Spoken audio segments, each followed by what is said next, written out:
कभी सोचा है कि सुबह की एक कप कॉफी और दूसरी तरफ सड़क पर बिकने वाले खतरनाक ड्रग्स, इनमें क्या कोई कॉमन बात हो सकती है?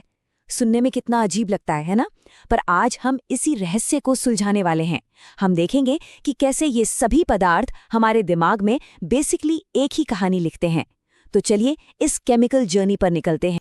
सोचिए, एक तरफ तो है एक रोजमर्रा की आदत जिसे दुनिया भर में करोड़ों लोग पसंद करते हैं, और दूसरी तरफ एक खतरनाक लत जो जिंदगियां तक बर्बाद कर देती है। ऊपर से देखने पर ये दोनों एकदम अलग दुनिया लगती हैं, लेकिन हमारे दिमाग के लेवल पर उनमें एक बहुत ही गहरी और सच कहूं तो चौंकाने वाली सिमिलैरिटी है। और वो सिमिलैरिटी ये है, हर वो पदार्थ जो हमारी चेतना को बदलता है वो हमें तुरंत राहत या खुशी का एहसास तो देता है, पर यह एहसास फ्री में नहीं आता। इसकी कीमत चुकानी पड़ती है फ्यूचर में। ये बिल्कुल एक रासायनिक कर्ज की तरह है जो हमारा दिमाग ले रहा है। तो क्या आप तैयार हैं इस पैटर्न को समझने के लिए? हम शुरू करेंगे दुनिया के सबसे आम ड्रग से, एक ऐसा ड्रग जो शायद आज सुबह ही किसी ने लिया हो। तो चलिए शुरू करते हैं कैफीन से। ये सिर्फ एक सुबह की आदत नहीं है, बल्कि ये हमें उस रासायनिक चक्र को समझने की चाबी देगी जो लगभग हर ड्रग में काम करता है। हम में से ज्यादातर लोगों को लगता है कि कॉफी एनर्जी देती है, लेकिन सच कुछ और है। कैफीन कोई नई एनर्जी पैदा नहीं करता। देखिए, हमारे दिमाग में एडेनोसिन नाम का एक केमिकल होता है जो हमें बताता है कि हम थक गए हैं। कैफीन बस उसे अपना काम करने से रोक देता है। मतलब ये थकावट को खत्म नहीं करता, बस उसे फ्यूचर के लिए टाल देता है। अब ये जो पैटर्न है ना, ये 4 स्टेप्स में काम करता है। पहला है शुरुआत, जब एकदम से अच्छा महसूस होता है। फिर आता है शिखर, जहां पूरा फोकस और मोटिवेशन आ जाता है। लेकिन इसके बाद उतार तो पक्का है, जब वो उधार ली हुई एनर्जी खत्म हो जाती है।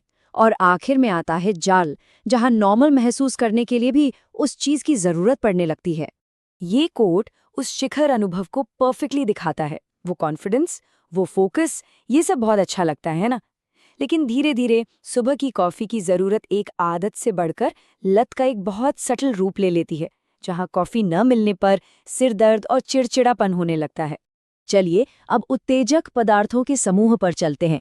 ये वो ड्रग्स हैं जो एनर्जी, फोकस और एक्साइटमेंट का कर्ज देते हैं, लेकिन इनकी कीमत अक्सर बहुत ज्यादा होती है।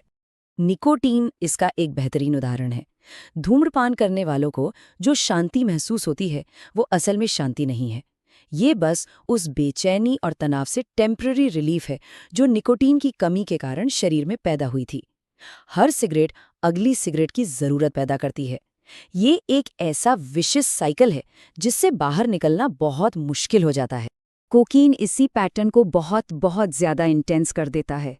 ये दिमाग में डोपामाइन यानी हमारे खुशी के केमिकल की बाढ़ ला देता है। इसका शिखर बहुत ऊंचा होता है, ऐसा लगता है जैसे दुनिया जीती जा सकती है। लेकिन उतार उतना ही तेज और दर्दनाक होता है, और जल्द ही दिमाग इसके बिना खुशी महसूस करने की अपनी क्षमता ही खोने लगता है।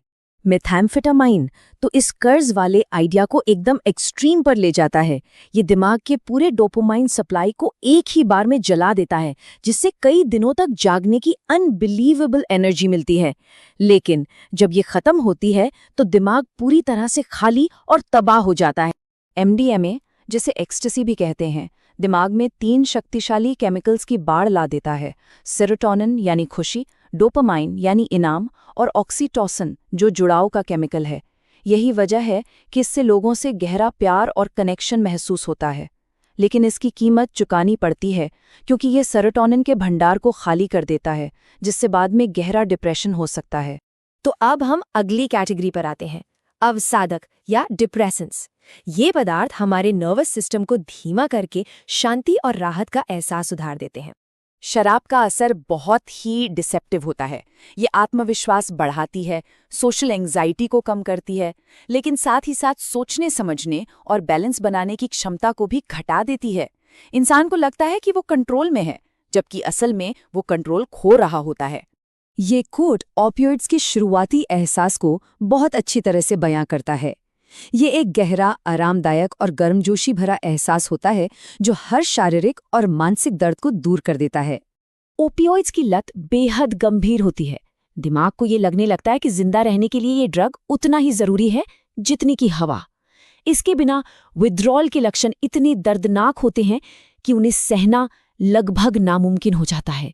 बेंजोडाइज़ेपाइन, जो चिंता कम करने वाली दवाएं हैं, दिमाग के नेचुरल ब्रेक सिस्टम को मजबूत करती हैं। ये गाबा नाम के केमिकल के जरिए होता है, जो दिमाग को शांत करता है।